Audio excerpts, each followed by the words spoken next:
டே என்னடா திருட்டு முழிக்கிறா, என்ன பண்ணி வச்சிருக்க? அடடே, நம்ம தலையீத்து தலைச்சேரி ஆடு சிங்கிளாக வந்தாலும் சிங்கக்குட்டி மாதிரி சிங்கம் பிறந்திருக்குங்க. எவ்வளோ அழகாக க்யூட்டாக இருக்கு பாருங்க. இதுதான் தரமான சம்பவம். சூப்பராக இருக்கு. குட்டியும் பெரிய குட்டி, தலைச்சேரி கெடா குட்டி, அருமை அருமை, தரமான சம்பவம். ஆடு குட்டி போட்ட உடனேங்க வேலையாக ஆட்டுக்குட்டிக்கு சீம்பால் கொடுக்கணும்.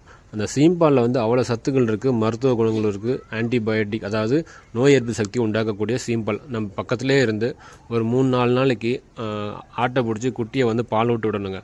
அப்படின்றப்ப ஆடு வந்து தன்னோட குட்டி தான் உணர்ந்துக்கும். அது ஆட்டோமேட்டிக்காக வந்து குட்டிகளுக்கு பால் கொடுக்கும். சில ஆடுகள் வந்து கொடுக்காது, அதனால் பக்கத்தில் இருந்து குட்டிக்கு வந்து பால் விட்டு விடணுங்க.